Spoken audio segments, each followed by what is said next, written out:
everybody, this is Murr from the TV show Impractical Jokers. I'm the handsomest one, and you are watching Sidewalks. Hey guys, welcome to Sidewalks Entertainment.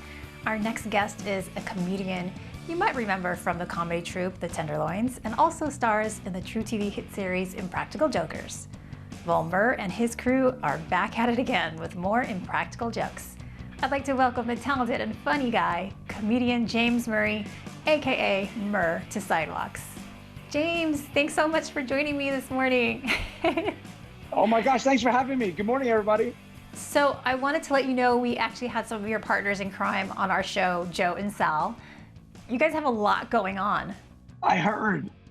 Well, let's talk about the show Impractical Jokers coming back, which is a hit show, and people are fans of this show. Can you tell us what's happening now with Impractical Jokers? Is this a reinvented version of the show? Two things I'll tell you. First, off camera to your viewers, my dog is literally biting my foot as we speak. I'm Your not dog? joking. She's nibbling on my toe. So just know I'm in pain during this whole interview. Second, yes, we reinvented the show a bit. You know, it took us a while. We had to figure out how to do the show again, you know, because of all the new rules and regulations, things like that. And I think we figured it out. It's funnier than ever. And the punishments in the show have become bigger and more personal than ever. Like I came home 2 months ago, and I've never in my life owned a house or a car until last year. I finally bought one with my wife. And I came home 2 months ago, and the guys had painted my entire lawn pink. And then they had arranged for Home and Garden magazine to come photograph my house like an hour later. So I frantically was trying to mow the lawn in time to get the grass to turn green again. It did not work, obviously. Oh my gosh. No way, a pink lawn?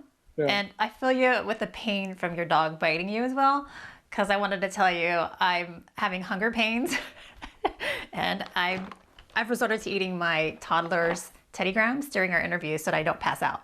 I love Teddy Grahams. Yes, Teddy Grahams. And speaking of embarrassing, I wanted to mention you guys do some embarrassing things to each other. I would not expect any of that, but how do you guys even come up with these ideas and get away with them? The problem is we've known each other for 30 years, right? So they know everything about me and I know everything about them. So it's just an endless well of material to pull from. Like I'll give you an example. And they know that like Joe and I are the most Italian kind of guys in the group. And so as a result, I get back hair growing. My eyebrows get really big and bushy. So do Joe's. So him and I have to get our eyebrows, you know, shaped for TV. Otherwise it would be ridiculous, right? So knowing that, the guys set me up one day to shave off my eyebrows. They just shaved them off. And they made me go to the DMV and get a new driver's license photo with no eyebrows, where I look like a potato that just got dumped or is going through a divorce. So it's like that. They know everything about me. They know everything in my life, and they just lean on that to just turn the screws. Okay, so you forever have that photo on your driver's license. For 10 years, until 2024, I can finally get a new one. Oh my God, so this just means that you guys do have a true loving relationship, friendship. You know, because I asked the guys, Joe and Sal, in my interview with them about when you guys first met back over 30 years ago when you were forming your group. Did you guys have an instant connection? Because, you know, friends can sometimes fall off. But I guess because you guys have been joking with each other over the years, you guys must really love each other. I do. I think there's a combination of two things. First is we have this shared history and we do love each other truly. Second, I think at this point, we're too old to make new friends. Like we're all 44. I was like, what am I going to do? Go out into the streets and try to befriend other people? It's too late for me now. I'm stuck with the friends I got. No, that's okay. Those are good friends to have. The ones you can mess around with and joke with are the ones you want sticking around. That's right. That's right. Well, I wanted to ask you, James, if we can look back on your career. Obviously, you had the comedy troupe and the hit series Impractical Jokers. But for you, when you were getting started, what was it like for you to break into the business? This business is very competitive, and being a comic is a lot of hard work, and you really have to set yourself apart. So what was it like for you when you first started out, and how'd you break in? We failed far more than we succeeded. We started our comedy troupe after college. You know, we met in high school. We started a comedy troupe in 1999 after college, and we didn't get on TV until 2011. So that's a long way. You know, there's a lot of failure for Wow. many years where we all had other careers too. Yeah. I was in TV development, Q was a fireman, Sal owned a bar, Joe was an accountant. Like we all had different careers, and just stuck with it because we loved. Nobody makes me laugh more than my three best friends, and I always felt like there was something universal about that. Like you laugh the hardest when you're with your best friends. So I felt it was really So true. relatable what we had and our chemistry. And now here we are, 11 years later, and we're still doing it. That's right, 11 years later, and you're still doing it. You know, this is a true testament that people really learn from their failures and falling down and getting back up and rise to the occasion. And this is awesome to hear because there's a lot of viewers that watch us and inspiring artists here. I wanted to ask you, what would be your advice to them if they decided they wanted to break into the industry as a comic or as an artist? Befriend connect with the three funniest people you know from high school, and then become best friends with them, and you too might be able to be an Impractical Joker one day. I would say don't give up, no matter what. If you love something, keep working at it. Don't let other people limit or define your success for you. If you love something, keep doing it and don't stop. That's for real, so true. Well, for you guys, James, you say your friends are the ones that make you laugh the most, but over the years, which other comedians have inspired your career or made you laugh? Well, gosh, right behind me on the wall, right behind the camera over here, is a script page from the movie Airplane from 1977, signed by David Zucker, the writer director of the movie. I would say Airplane, The Naked Gun. So the Zucker brothers, Mel Brooks, Eddie Murphy. My puppy's now barking at me. I'm sorry, but some of my favorite comedians. That's awesome. That's good to hear. There's so many nowadays, so many to choose from, so many comedians. But like for you currently, is there anyone you like to watch? Bill Burr is so funny, of course. Sebastian Maniscalco is amazing and a friend of ours and is hysterical.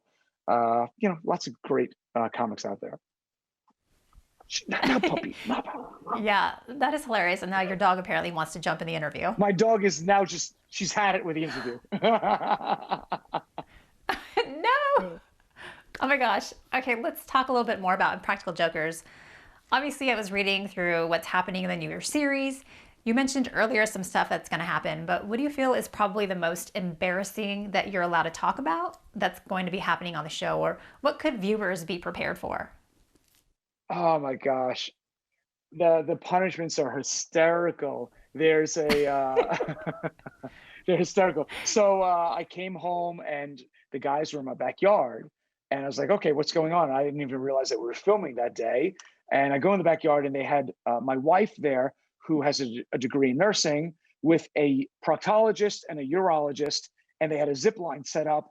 And I'll let you figure out what they did to me, but it involves all three of those things: a nurse, a proctologist, and a urologist walk into a bar. That's basically the joke. It was so embarrassing. Oh my God, James. Well, you guys have so many fans out there. There was a fan question that we had actually from David Liu, who is our co-host here at Sidewalks. He's a huge fan of your guys' comedy troupe. All right. But he had a question. He wanted to ask, how are you guys doing this during the time of a pandemic? Or was this pre-pandemic, or was this filming through the pandemic? No, we only had been filming for like 3 weeks for season 9 before we got shut down, and then for 6 months we had to figure out, how do we shoot a show that requires human interaction when you can't really interact with humans anymore.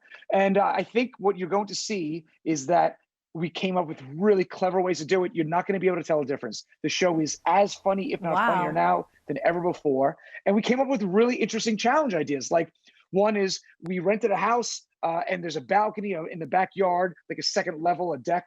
And we had to come out onto the deck dressed in however the guys dressed us and talk to people that were putting furniture together in our backyard. They have no idea they're on TV. They're hired for a job and outdoors. We're distanced. And it's already funny because we're like 10 feet above them, and we had Joe come out in like a karate gi, and he's got a big gut and he doesn't really know karate. And he's doing his karate moves while they're putting IKEA furniture together. It's already physically funny because of the height difference between them and how big his belly looks from down low. It's just really funny stuff. So I think you're going to be pleasantly surprised with how we reconfigured the challenges to account for the new world we all live in. And it's as cryingly funny as ever. Oh my God. This pandemic is definitely a huge challenge for everybody, and I'm sure for you guys. But I'm wondering, for you personally, how have you been keeping yourself entertained during the pandemic? I got married, which is great. I got married a few months ago. Wow, congratulations. So that's very entertaining. Awesome. I'm entertained daily by marriage. I find marriage to be very entertaining. For sure. Every day is a different day. Yeah. I got married and we're raising a puppy, and I gardened a lot last summer. I haven't had a garden since I was a kid, because I've only rented apartments my entire life. And so that was fun to actually have like I said, I've never owned a house or a car before. And so to actually have like a backyard where I could grow things was really cool. So that's how we spent our time. And the guys and I did lots of charity work. And then we tried to work on we created a dinner party, Impractical Jokers dinner party over the summer to reconnect with our fans. So there you go. That's how we spent our time. There you go. And some Zoom calls with the guys. Some Zoom calls too, yeah. Right on. Well, thank you so much, Mur, for joining us this morning. I'm so happy that I got a chance to jump in to meet you here. We're huge fans over here of you guys, so please come back again and let us know what you're up to. I will do. You got it. Thanks for having me. I told you this is a so much better interview than what it was supposed to be. I knew it. I know. Thank you. Oh, man, I feel like I've just been talking to you in person over the phone. Right on. Thank you so much. You are thebomb.com. Thank you. Bye. Thanks for having me. All right, you heard it here from James Murray, aka Mur. You can watch The Misery Index on TBS, or you can catch the Impractical Jokers on True TV. You won't want to miss it. For more full-length celebrity interviews, visit sidewalkstv.com.